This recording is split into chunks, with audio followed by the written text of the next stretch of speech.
Okay students, let's start the second last lecture. इसके बाद एक और छोटा सा पार्ट रहेगा, ठीक है। लेक्चर नंबर 8, ये अपना लेक्चर नंबर 8 है। सीड एंड फूड डेवलपमेंट देखेंगे इस वीडियो में हम लोग, ठीक है।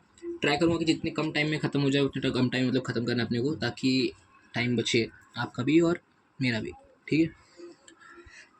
एज यू ऑल नो कि दो इंटीग्यूमेंट था आपके एम्ब्रियो सैक में, सॉरी ओव्यूल में। दो इंटीग्यूमेंट था, एक ये वाला एक ये वाला, और यहाँ पे अगर देखना तो एक ये वाला इंटीग्यूमेंट था और एक ये वाला इंटीग्यूमेंट था। मैंने पहले ही बताया था कि ये जो इंटीग्यूमेंट्स जो होते हैं इनका काम क्या होता है, ये हेल्प करते हैं सीड कोड बनाने में। क्या करेंगे? सीड कोड बनाने में हेल्प करेंगे। तो मैं यहाँ पे क्या लिखूँगा? सबसे पहली बात, help in seed code. Basic information है, याद रखना। अब दो लेयर है, आपने देखा कि दो इंटीग्यूमेंट था ना, एक ये वाला इंटीग्यूमेंट एक ये वाला इंटीग्यूमेंट। तो अब जो आउटर वाला पार्ट है, outer integument and inner integument. Outer वाला पार्ट क्या बनाएगा? टेस्टा। इनर वाला क्या बनाएगा? टेगमेन। लेयर का नाम याद रखो बस, टेस्टा टेगमेन। आप अगर फॉर एग्जांपल चने का वो देखोगे ना, क्या चने का सीड कोट, तो आपको आउटर पार्ट रफ दिखाई देगा, इनर पार्ट आपको स्मूथ दिखाई देगा। That is outer is called टेस्टा and inner is called tegmen. अलग अलग लेयर नहीं होते हैं, एक कोई चिपके होते हैं, ठीक है। ये याद रखना। अब ये मत समझना कि भाई अलग अलग लेयर होगा, अलग अलग लेयर नहीं होता है, ठीक है। नेक्स्ट पॉइंट आता है अपना, दैट इज न्यूसेलस के बारे में। न्यूसेलस के बारे में कुछ बेसिक ये इंपॉर्टेंट है, ये नीट में क्वेश्चन पूछ सकता है और आपका बोर्ड में पूछ सकते हैं अगर पूछे तो क्वेश्चन, ठीक है। नॉर्मली तो न्यूसेलस जो होता है वो यूज हो जाता है, क्या बोल रहा हूँ मैं, नॉर्मली आपका यहाँ पे मतलब जो ये है, यहाँ पे बहुत सारे पहले न्यूसेलस होते हैं, ठीक है। न्यूसेलस होता है, बहुत सारा न्यूसेलस होगा। फिर इसमें से एक न्यूसेलस जो होता है ना, that is megaspore mother cell बोलेंगे उसको हम लोग। वो क्या करता है? एम्ब्रियोसेक बनाएगा। अगर वो एम्ब्रियोसेक बनाता है, उसके बाद आपका ये यहाँ पे क्या होता है, जो बाकी जो न्यूसेलस जो होते हैं वो यूज्ड अप हो जाते हैं, ठीक है, फॉर न्यूट्रिशन।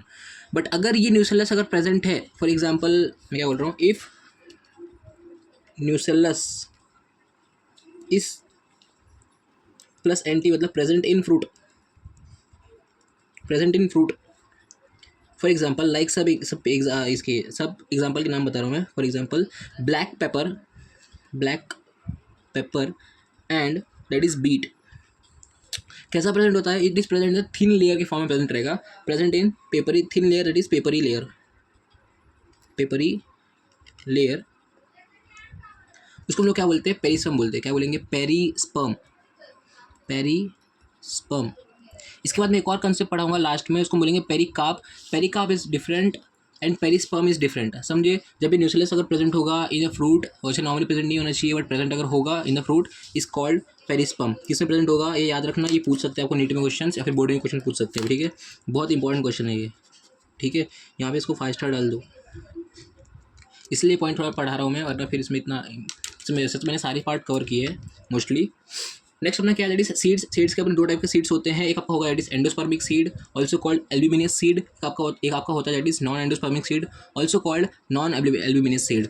एंडोस्पर्मिक मतलब क्या? बेसिक एंडोस्पर्मिक अगर लिखा हुआ है तो उसमें क्या होगा? एंडोस्पर्म प्रेजेंट होगा। मतलब क्या? सीड में एंडोस्पर्म प्रेजेंट होगा। फॉर एग्जाम्पल अगर मैं सीड में एंडोस्पर्म की अगर बात करूँ तो सबसे बेस्ट एग्जाम्पल आपका होता है that is called coconut. Coconut में आपने देखा है कि आपका उसके अंदर क्या क्या प्रेजेंट होता है? That is endosperm. जो आप पीते हो, मतलब जो पीते हो ना वाइट कलर का पार्ट, उसको बोलते हैं फ्री न्यूक्लियर एंडोस्पर्म। और जो वाइट कलर नहीं, लिक्विड, ठीक है। और जो आप लोग खाते हैं, मतलब वाइट कलर पार्ट जो खाते हैं, दैट इज सेल्युलर एंडोस्पर्म, ठीक है। मेज भी आपका मतलब एंडोस्पर्म प्रेजेंट होता है। अगर आप स्ट्रक्चर देखेंगे मेज का तो इट इज़ लाइक दिस, ठीक है। मतलब एक मक्के के दाने की बात कर रहा हूँ मैं। यहाँ पे एक छोटा सा पार्ट होता है, उस छोटे से पार्ट को हम लोग क्या बोलते हैं? That is embryo. लेकिन ये जो रिमेनिंग पार्ट जो है, येलो कलर का पार्ट जो होता है, जो कि थोड़ा मीठा मीठा लगता है खाने में, दैट इज कॉल्ड एंडोस्पर्म। क्या बोलेंगे? एंडोस्पर्म, ठीक है। तो कोकोनट एंड मेज का एग्जाम्पल याद रखना। नॉन एंडोस्पर्मिक सीड्स का मतलब क्या होता है कि जो भी आपका कॉटिलिडॉन्स होते हैं, या फिर जो भी आपका एम्ब्रियो होता है, जैसे यहाँ पे एम्ब्रियो रहता है ना, ये एम्ब्रियो क्या करता है पूरा वो ये एब्जॉर्ब कर लेता है। कॉटिलिडॉन्स और एम्ब्रियो क्या करते हैं? उसको एब्जॉर्ब कर लेते हैं। मोस्टली कॉटिलिडॉन एब्जॉर्ब नहीं करता, सॉरी एम्ब्रियो एब्जॉर्ब नहीं करते, कॉटिलिडॉन एब्जॉर्ब करते हैं। कौन एब्जॉर्ब करेगा? कॉटिलिडॉन, ठीक है। इसमें भी आपका कॉटिलिडॉन होता है, बट आपका वो एब्जॉर्ब नहीं कर पाता पूरा, ठीक है। यहाँ पे क्या होता है कि मोस्टली वो क्या करते हैं कि जो भी एंडोस्पर्म रहता है ना, वो एब्जॉर्ब कर लेते हैं, और कॉटिलिडॉन खुद एकदम बोलते हैं ना कि एकदम मोटा सा हट्टा खट्टा एकदम बोलते हैं ना, एकदम वो बन जाता है। फॉर एक सबसे बेस्ट एग्जाम्पल बात करूँ, दैट इज पी जो होता है, मतलब छीमी वगैरह एग्जाम्पल ले रहा हूँ मैं। जो पी जो होते हैं उसमें आप देख लोगे, उसको अगर ओपन करूँगा तो 2 पार्ट दिखेगा, that is cotyledon, that is not endosperm, that is cotyledon, ठीक है। तो endosperm is present is used by the growing embryo और कॉटिलिडॉन। बाय ग्रोइंग एम्ब्रियो नहीं बोलेंगे, मोस्टली बोलेंगे बाय कॉटिलिडॉन्स, ठीक है। कोई डाउट इसके अंदर? पी हो गया, बीन हो गया, एक्सेट्रा। नेक्स्ट अपना एग्जाम्पल आपको बताना है, कुछ इंपॉर्टेंट पॉइंट के बारे में, दैट इज पेरिकार्प। पेरिकार्प का मतलब क्या होता है? देखो, इंटीग्यूमेंट था, क्या बना रहा था आपका इंटीग्यूमेंट? सीड कोट बना रहा था। कौन क्या बना रहा था? सीड कोट, ठीक है। अब अगर मैं बात करूँ, ये आपका क्या है? Ovary, style and stigma. तो अभी आपका ये आपका प्लासेंटा हो गया, ये आपका ओव्यूल्स हो गए। अब ये जो लेयर होता है, ये वाला लेयर, ये क्या बनाएगा आपका? पेरिकाप बनाएगा। क्या बनाएगा? पेरिकाप। तो पेरिकाप मतलब क्या होता है? दैट इज ओवरी वॉल, मतलब किससे बनता है आपका? ओवरी वॉल से बनता है। किससे? ओवरी वॉल से। वेरी इंपॉर्टेंट पॉइंट है, आप थोड़ा ध्यान देना। पेरिकाप जो होता है, इसके आपके 3 लेयर्स होते हैं, यहाँ पे जरा ध्यान दो। एपिकार्प, ठीक है, मीसोकार्प एंड एंडोकार्प। इसमें सबसे इंपॉर्टेंट पॉइंट याद रखना कि मीजोकाप के बारे में, बाकी और इतना डिटेल में पूछते नहीं। दैट इज मीजोकाप अगर आपका फ्लैशी होगा, फ्लैशी, अगर मैं अभी मैं किसके बारे में बात कर रहा हूँ? फ्रूट के बारे में बात कर रहा हूँ। पेरिकाप क्या है? Forms fruit wall. Ovary wall से क्या बना आपका? क्या बनेगा? FRUIT, fruit wall. Fruit wall मतलब क्या? बताता हूँ, एग्जाम्पल यहाँ पे ध्यान देता हूँ, यहाँ पे ध्यान दो, बताता हूँ। अब फॉर एग्जाम्पल अगर मैंगो सबसे एग्जाम्पल ले लूँ, तो मैंगो का सबसे जो बाहर वाला लेयर जो होता है, जिसको हम लोग निकालते हैं, उसको वो किससे बनता है? तुम्हारा एपिकाप से बनेगा। उसके बाद जिससे तुम फ्लैशी पार्ट जो खाते हो, दैट इज मीजोकार्प। तो मीजोकार्प किससे बना हुआ है? दैट इज सॉरी, मीजोकार्प क्या बनाता है तुम्हारा? फ्लैशी पार्ट जो हम लोग खाते हैं, दैट इज एडिबल पार्ट, ठीक है, प्रेजेंट इन मैंगो, ठीक है। और तुम्हारा फाइब्रस होगा किसके अंदर? फॉर एग्जाम्पल अगर आपने कोकोनट देख लिया, तो कोकोनट में आप लोग जो सबसे बाहर वाला लेयर देखते हो, थोड़ा सा शाइनी लेयर होता है, शाइनी लेयर। लेकिन जैसे ही वो उस लेयर को निकालोगे, तो उसके अंदर आप देखोगे आप बहुत फाइब्रस पार्ट रहता है। तो फाइब्रस किसके अंदर प्रेजेंट है तुम्हारा? दैट इज कोकोनट के अंदर, कोकोनट। और सबसे जो अंदर वाला पार्ट होता है, अगर मैं बात करूँ दैट इज मैंगो की सीड की बात करूँ, या फिर मतलब मैं कोकोनट की सीड की बात करूँ, मतलब जो नारियल जो होता है, वो जो सबसे आउटर वाला लेयर जो होता है, जो टफ होता है, that is because of endocarp की वजह से, ठीक है।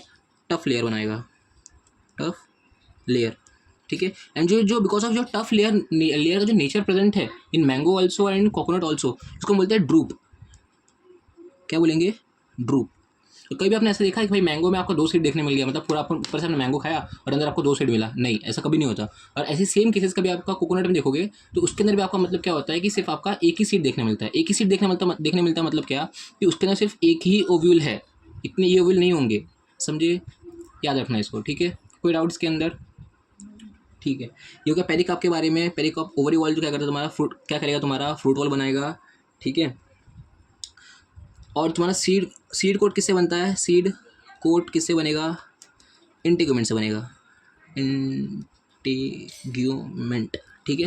कुछ पार्ट लास्ट बचा है, अगर देख लो वो, दैट इज डोमेंसी। डोमेंसी मतलब क्या होता है कि जब भी कोई सीड, अगर उसको मालूम पड़ता है, मतलब प्लांट को अगर मालूम पड़ता है कि भाई कि अब उसके जो नेक्स्ट मतलब जो इन्वायरमेंट का जो कंडीशन आने वाला है, वो उसके लिए सर्वाइवल नहीं है, तो एवरी प्लांट क्या करते हैं, खुद के सीड को वो थोड़ा सा टफ फॉर्म में कन्वर्ट कर देते हैं, ताकि टफ फॉर्म में अगर कन्वर्ट कर देंगे तो उसके अंदर का जो भी पार्ट है, दैट इज एम्ब्रियो वाला पार्ट जो है, वो उतना ज़्यादा मतलब अपना एक्टिविटी शो नहीं करेगा, ठीक है। अच्छा, टफ पार्ट में कन्वर्ट करते हैं खुद को, सीड को, पूरा सीड को, तो टफ पार्ट कैसे कन्वर्ट होगा? By loss of water, loss करेंगे, वाटर लॉस होने की वजह से आपका वहाँ पे क्या होता है? मेटाबॉलिक अरेस्ट हो जाता है, दैट इज एक्टिविटी डिक्रीज हो जाती है। अगर एक्टिविटी डिक्रीज हो जाती है, तो ये जो मैकेनिज्म है इसको बोलते हैं फिजियोलॉजिकल एडेप्टिव मैकेनिज्म। अब ये मैकेनिज्म की वजह से होता क्या है कि आपका जो प्लांट है वो आपका हार्श एनवायरनमेंट में खुद को सर्वाइव करेगा, help in survival of the organism, ठीक है। एंड टफ सीड कोड भी फॉर्म होगा, ठीक है। इसमें कोई डाउट? 2-3 इंपॉर्टेंट पॉइंट है, एक बार आपका जरा इसमें देख लो। एक मिनट, इंपॉर्टेंट नहीं है बट ठीक है, बेसिक याद रखो, मोस्टली कम चांसेस रहता है पूछने का, बट अगर पूछ लेंगे तो जिससे देख लो बस।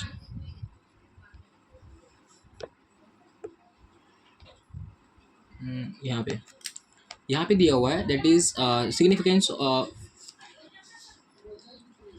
ऑफ सीड और फ्रूट फॉर्मेशन। सिंपल सी बात है, फ्रूट का काम क्या है? वो डेवलपमेंट सीड्स को मतलब हेल्प करेगा, मतलब अपना नरिशमेंट प्रोवाइड करेगा। Food protects the seed in immature condition, ठीक है, इसमें कोई डाउट आप लोगों को? Seed serve as important propagating organs, simple सी बात, आप ग्रो कर सकते हो उसको।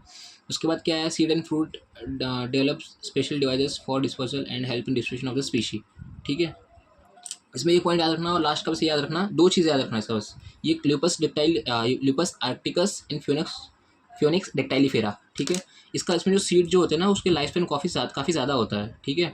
लिपस आर्क्टिकस 10,000 ईयर्स है, और फ्योनिक्स डेक्टाइलिफेरा कितने ईयर्स है? दैट इज 2000 ईयर्स है। एग्जाम्पल, और कुछ ऐसे सीड्स भी देख लो आप लोग जो शॉर्ट टाइम के लिए रहते हैं, फॉर एग्जाम्पल सिट्रस, बस ये दो याद रखना, ये दो, ये जो आपको ये सब है ना नीट ने पूछेगा, इतना चांसेस नहीं है मतलब आपको बोर्ड में पूछने का, बट याद रखना बस। ठीक है, यहाँ पे लेक्चर एंड करते हैं। अगर कुछ डाउट रहेगा तो आप कमेंट में लिख देना, और like and subscribe my channel first thing. और क्या, ठीक है, थोड़ा फास्ट पढ़ाता हूँ मैं, एक्सेप्ट कर रहा हूँ, बट क्या बोलते टाइम बहुत कम है अपने पास। जिसको लगता है कि फास्ट पढ़ा रहा हूँ, थोड़ा सा स्लो कर, मतलब थोड़ा स्लो करके देख लो। जिसको लग रहा है कि नहीं भाई टाइम मेरे पास बहुत कम है और मुझे जल्दी जल्दी पोर्शन कवर करना है, तो थोड़ा सा फास्ट करके भी देख सकते हैं। वैसे मैं थोड़ा फास्ट पढ़ाता हूँ, मुझे मालूम है। ठीक है, क्योंकि टाइम कम है अपने पास। चलो ठीक है, कुछ अगर डाउट रहेगा तो आप मुझे कमेंट में कमेंट कर देना आप। ठीक है।